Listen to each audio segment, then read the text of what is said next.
반갑습니다. 파이코인 이야기 원자력 박사 원파이입니다.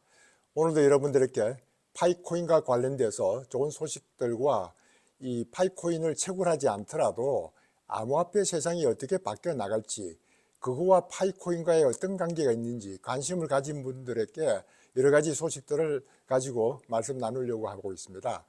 오늘 처음에 이제 말씀드리고 싶은 것은 최근에 KYC 문제가 상당히 이슈가 된 이후에 KYC의 그 FAQ가 새로 나왔던 걸 보고 몇 분들이 이제 유튜브에 소개하는 내용들을 제가 확인해 보니까 상당히 새로운 내용들이 있더라고요. 저는 이때까지 이제 KYC가 그 슬롯이 본인에게 기회가 주어지면은 해야 된다 이렇게 이제 생각하고 있었는데, 이제는 이제 시스템에서 무작위로 할당되는 KYC 슬롯을 받지 않고도 이제 KYC를 신청할 수 있는 기회가 온다.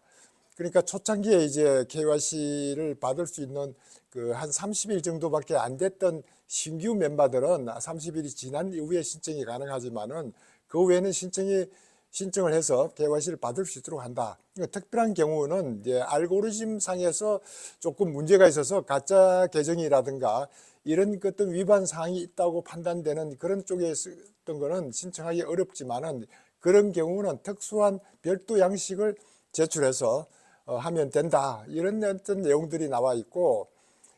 임시 KYC 승인들이 많이 나와 있는데, 임시 KYC 승인했던 사람들은 정식 승인이 가까워짐을 의미하는 것이 KYC 통과된 것은 아니기 때문에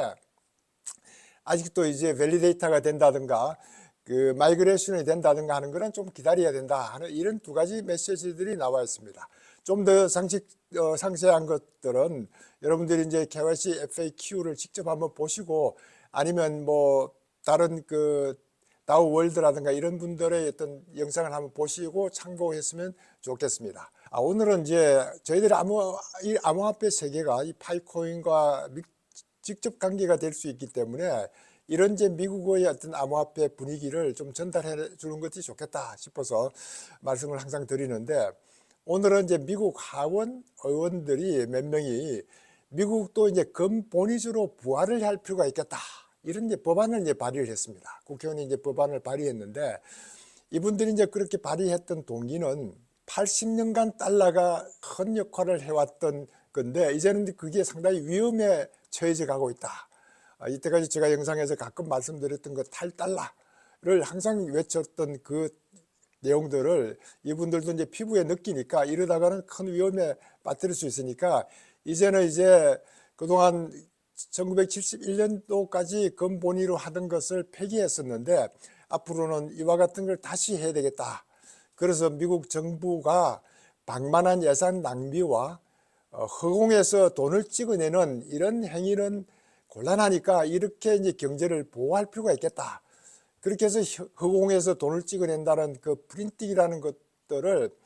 여러분들이 이제 그 문제 제기를 하고 해왔던 것들을 이런 국회의원들이 직접 금본위제로 나가게 된다, 이런 포인트를 썼어요. 이렇게 이제 부채 한도 범위 내에서 이제 채권을 발행하여 연준에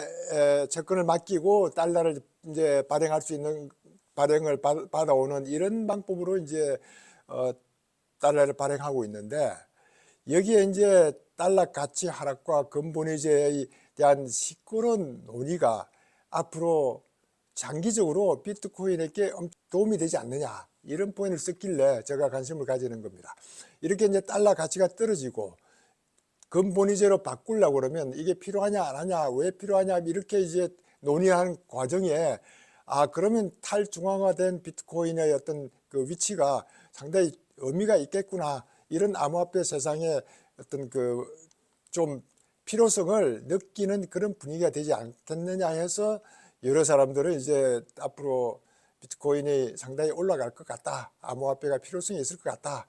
어떤 면에서는 화폐 혁명이 일어날 것 같다, 그러면 화폐 혁명이 되면 우리 그 파이코인이 스마트머니가 될 수 있는데 이런 기회가 점점 가까워져 오고 있는 거 아니냐, 이런 느낌도 드는데, 부채 한도 범위 내에서 연준이 달러를 발행한다. 이 부채 한도 때문에 이제 민주당에서 제대로 달러 찍어내는 것이 어려우면은 군대를 동원해서라도 부채 한도를 높일 필요가 있다. 이렇게 이제 반암호화폐에 있는 민주당과 친암호화폐에 있는 공화당 간에 상당히 이제 이런 그 달러에 대한 문제뿐만 아니고 암호화폐에 대한 문제들을 계속 얘기하고 있는데, 여러분들은 연준은 우리가 생각하는 우리의 그 한국은행 이런 것들하고 다르게 개인들이 자본을 투자해서 만들었던 그런 거에 뿌리를 두고 있습니다. 그게 가장 뿌리가 컸던 것은 JP 모간이라는 것이, 옛날에 JP 모간은 그 아마 유럽의 로스차일드 하면 모르는 사람이 없을 것 같은데, 거의 부의 축적을 했던 유대인 계통 중에 5형제에 대해서는 전 옛날부터 이제 알고 있었던 그 형제들의 대변인 역할을 했던 분이 미국으로 와서 이제 JP 모간을 만들고, 거기에 후손들이 이제 JP 모간이 다시 이제 이런 영역을 만들고, 이분들이 이제 주축이 돼서 연방 제도를 만들고 이사회에 참여하고 뭐 여러 가지로 있기 때문에, 이분들이 하는 역할은 엄청나게 미국의 돈과 관련되는 것은 권력을 다 쥐고 있는 그런 지폐 발행만 하는 것이 아니고 은행 금융기관 감독과 규제 역할도 하고, 미국 정부와 일반에게 금융기관 등의 금융 서비스를 제공하고, 물론 이제 이분들은 여기에 나오는 이사회 멤버들은 본인들이 수당을 제대로 다 받지는 않더라도 이와 같은 자기들의 이제 부의 그 인프라를 구축해 나가는 역할을 하고 있는 게 연준인데, 상당히 재밌는 그런 히스토리도 있지만은 오늘은 연준 얘기는 더 이상 하지 않는데, 미 공화당 의원들도 초당포 의원들은 암호화폐 커뮤니티를 지지할 것이다 이렇게 또 이제 나오면서 SEC를 맹비난하고 나오고 있습니다. 이렇게 이제 암호화폐 산업 성장을 저해하는 악의적인 규제 제정자로 이제 게리 겐슬러를 지적하면서 상당히 암호화폐 커뮤니티를 지지한다는 이런 발언들을 하는 거 보면은 미국도 친암호화폐의 공화당의 역할도 앞으로는 필요하지 않을까 이런 생각도 가끔 들고, 미국 민주당 상원 의원, 제가 이제 가끔 얘기하는 그 엘리자베스 워렌이라는 분은 이제까지 이제 암호화폐 규제 이런 것들을 강화시키기 위해서 암호화폐를 죽이려고 했던 분인데, 최근에 CNBC하고 인터뷰에서 나왔던 얘기 중에서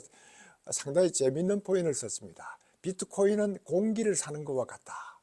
이때까지 비트코인은 이제 뭐 사기, 마약, 이런 범죄 뭐 이런 쪽에 이제 활용되는 거라고 해서 부정적으로 해서 비트코인과 같은 암호화폐는 죽여야 된다 이런 포인트를 썼던 분이, 이제 비트코인은 마치 공기와 같다 이런 포인트를 썼던 걸 보면은 참 이런 내용을, 비트코인과 블록체인의 내용을 알고 이런 소리를 하는 건지, 아니면 블록체인과 이런 그런 그 암호화폐 세계를 싫어하는 은행들의 대변인 역할을 하는지는 모르지만은 참 정치가도 문제가 있는 것 같다 하는 이런 생각을 좀 해보고, 월스트리트 저널에서는 186의 은행이 곧 파산할 것 같다 이런 이제 은행 위기감을 얘기하고 있는데, 이것도 이제 이런 워렌이라는 이런 분들은 은행 위기는 느슨한 규제 탓이기 때문에 좀 더 강력한 규제가 필요하다 이런 포인트를 쓰는 걸 보고 저도 이제 깜짝 놀랐다 이런 말씀을 좀 드립니다. 그와 반면에 이제 영국의 영란은행에서는 영란은행은 이제 뱅크 오브 잉글랜드를 영란은행이라고 하는데, 이 영란은행에서는 CBDC와 비트코인은 공존할 수 있다 이런 포인트를 쓰고 있습니다. 그렇게 해서 이제 전통 금융과 이런 암호화폐 금융이 공존할 수 있음을 이제 포인하고 있는데,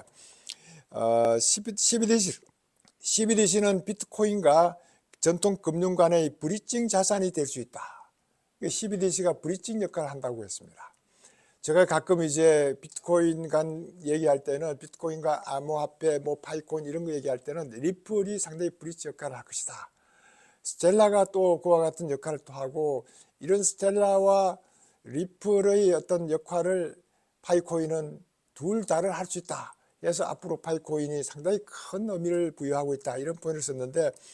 이 영란은행의 CBDC 책임자는 CBDC가 브리징 역할을 할 수 있을 것 같다 이런 포인트를 썼습니다. 그러면서 이제 영란은행의 책임자가 했던 말 중에, 돈은 내가 전등 스위치를 켜러 갈 때와 같아야만 한다. 전등 스위치를 켜러 가면서 내가 전기를 생각하는 게 아니고 그냥 스위치를 켜면은 전기가 온다는 생각을 할 정도로 이런 모든 우리가 모두가 전기를 받고 있다는 사실이 매우 중요하다. 그만큼 CBDC든 스테이블 코인이든 이런 암호화폐든 우리의 그런 일상생활에 들어오면은 전기를 쓰면서 전기를 왜 생산하고 어떻게 생산하고 하는 거에 관심 없이 우리는 전기를 그냥 쓰기만 하면 되는 그런 일상으로 돌아오는 것을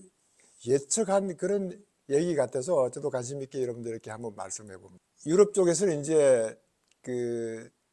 국제결제은행, 미국은 연준이 가장 큰 역할을 하고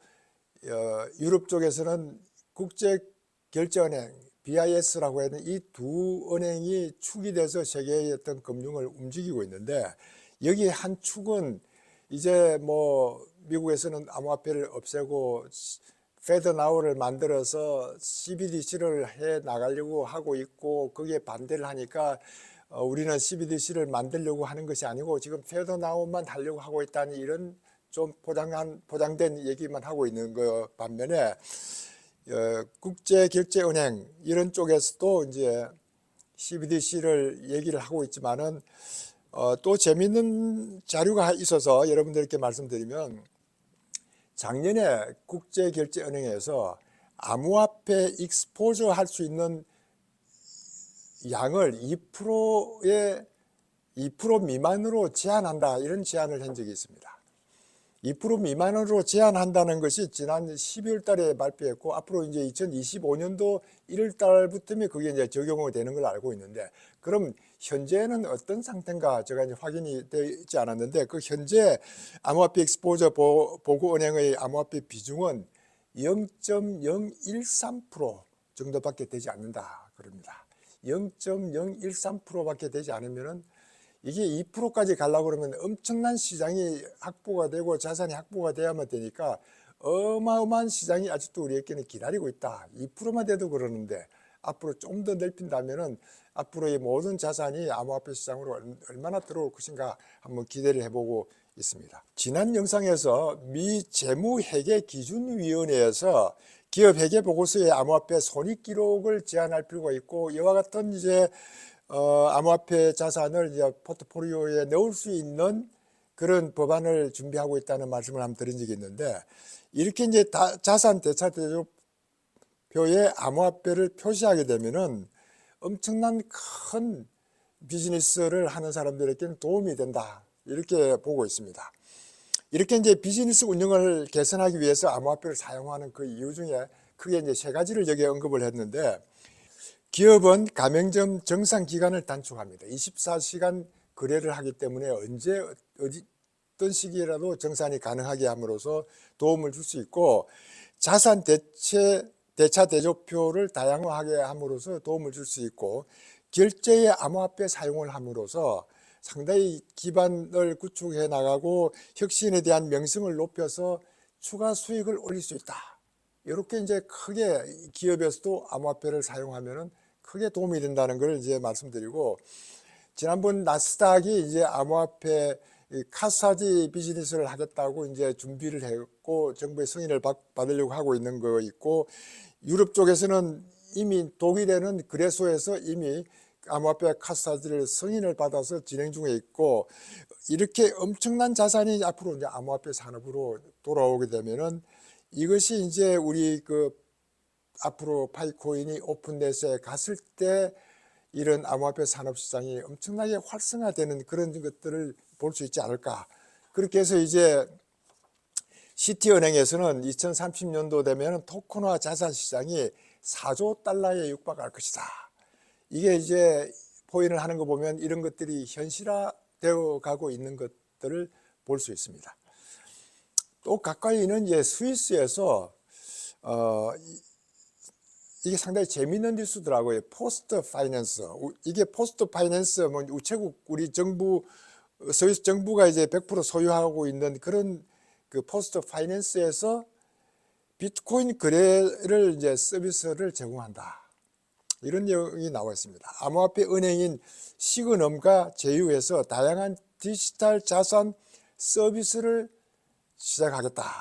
이런 거를 해서 비트코인을 사고 팔고 저장하고 하는 이런 업무를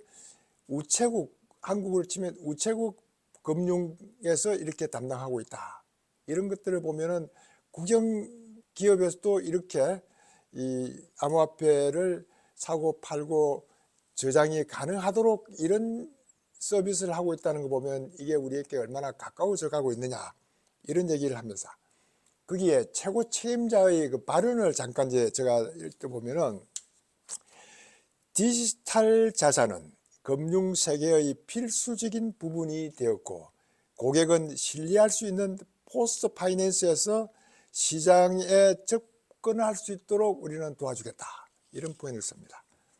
이게 이제 디지털 자산 금융 세계가 필수적인 부분이다. 신뢰가 가는 이런 포스트 파이낸스가 도와줄 수 있다. 이런 포인트를 쓰고 이와 같은 것이 대중화하는 데 크게 도움되지 않을까, 이런 생각을 해봅니다. 요즘 이제 우리나라에서도 이런 그 암호화폐와 NFT 등 가상자산 보관하는 디지털 지갑 산업이 굉장히 뜨고 있습니다. 여기에 이제 디지털 지갑 산업들이 이제는 이제 암호화폐와 이 NFT와 이런 것들에 관심을 가지는 분들이 상당히 많아지고, 어느 정도 이제 작년까지만 해도 NFT 시장이 상당히 불경기였는데 어느 정도 좀 더 이제 신뢰가 가까워지고 있으니까 NFT 시장도 염두에 둘 것 같고, 이렇게 이제 암호화폐뿐만 아니고 NFT도 보관할 수 있도록 하는 그런 이제 그 월렛 산업이 굉장히 활성화되어 가고 있다. 이런 포인트를 썼고, 최근에 이제 코인게코가 암호화폐를 소유하고 있는 사람 중에 4명 중에 3명은 NFT를 보유하고 있다. 이런 통계를 내놨습니다. 제가 몇 주 전에 클립에서 새로운 이제 이런 클립 앱을 단장하고, 클립 앱에서도 상당히 많은 정보를 제공할 수 있도록 만들어졌고, 거기에도 이제 본래 클립에서도 NFT를 무료로 받는 것도 있기도 하고 구매 내지는 이런 것들도 활성화되어 있는 것들도 있는데, 저는 상당히 이제 클립을 소개하는 것보다는 이런 클립과 관련되는 것이 우리가 상당히 상세하게 이런 그 암호화폐 관련되는 정보라든가 NFT가 뭔지에부터 시작해서 이런 것들을 한번 경험 삼아 아주 해볼 필요가 있겠다. 이런 것들을 경험을 해야만 파이코인에서 나중에 실제 우리 그 NFT와 관련되는 거래가 된다든가 앱이 올라왔을 때도 도움이 되지 않을까 하는 이런 차원에서 여러분들도 카카오 안에 있는 클립에 한번 들어가셔서 어떤 내용들이 있는가를 한번 확인해 보는 것도 도움이 되겠다 싶어서 여러분들께 한번 소개를 해보고, 요즘 이제 지난번 기사화됐던 거 있는데 가짜 NFT 민팅을 프리민팅을 한다고 해서 메일을 보내주고 참여하게 해서 그게 프리민팅을 해서 이제 등록을 했다가는 지갑 연결을 했다가는 그 안에 있던 다른 지갑조차도 탈탈 털리는 이런 위험한 상황들이 생기기 때문에 제가 항상 여러분들께 얘기하는 것처럼 파이코인은 그 비밀 구절은 항상 별도로 보관하게 되고, 절대 파이코인에 아직도 공식적으로 앱이 올라와 있는 것들이 별로 많지 않으니까 비밀 구절을 열고 파이코인 지갑을 연결한다든가 하는 이런 일은 하지 않았으면 좋겠다는 얘기하고, NFT를 구매하기 위해서 쓸데없이 파이코인 지갑하고 연결하는 행위들은 아예 하지 말고, 필요하다면은 이제 암호화폐가 들어있지 않는 메타마스크라든가 이런 트러스트 월렛을 만들어서 틀려도 문제가 없는 지갑은 무료로 항상 만들 수 있으니까 무료로 만들어서 연결해서 확인해보고 연습해보고 하는 것이 좋겠다 싶은 생각이 들고, 이게 태국에서 나온 뉴스 중에 또 재미있는 뉴스 중에 하나는 야당 후보로 나왔던 총리가 당선 시에는 1인당 300달러에 해당되는 암호화폐를 에어드롭 시켜드리겠다, 이런 얘기를 하고 있습니다. 이게 이제 기본소득 개념의 디지털 화폐를 이제 기반으로 결국 부양책을 세우겠다 해서 이제 암호화폐를 부양책을 하려고 하는데 도움을 주기 위해서 이렇게 이제 에어드롭을 한다, 이런 걸 하는데 아주 이제 어떤 디지털 화폐 또는 토큰을 줄지는 모르지만은 제가 이런 말씀을 드리는 것은 총리가 야당 총리가 되든 안 되든 국민들에게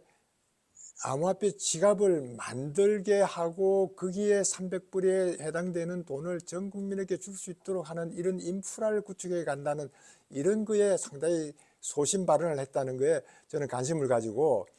이와 같은 식으로 이제 정치적으로도 상당히 자기의 표를 위해서 활용한다고도 볼 수 있지만은 이런 암호화폐가 국가적으로도 도움이 된다고 이렇게 총리도 이와 같은 발언을 하고 있기 때문에 이와 같은 암호화폐의 기반은 필요하다. 이 태국도 이 베트남과 함께 이 파이코인에 대해서 굉장히 열성파들이 많기 때문에 이런 파이코인의 그 인프라 형성하는 데도 크게 도움이 될 것 같다. 이런 뉴스가 있어서 여러분들에게 잠깐 전달하고, 그 펀디엑스라고 최근에 이제 이 펀디엑스는 이제 암호화폐를 실생활에 도입해서 써먹을 수 있도록 한다. 이런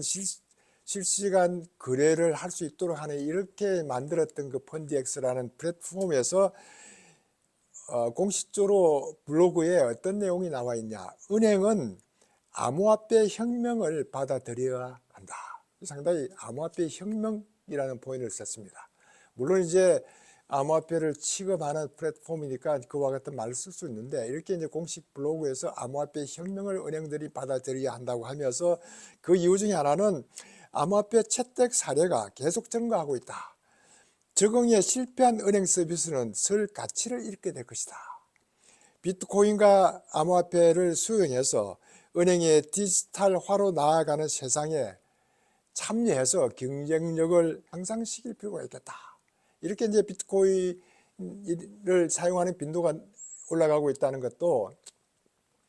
제가 이제 그 랄프 로렌스라는 그런 의료 전문 회사에서도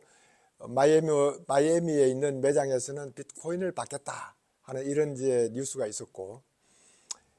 최근에 이제 구찌에서도 그와 같은 식으로 이제 암호화폐를 이제 받겠다 하는 이런 매장이 이제 나오고, 이런 곳에서는 이제 NFT를 활성화시킴으로써 제품에 대한 가짜를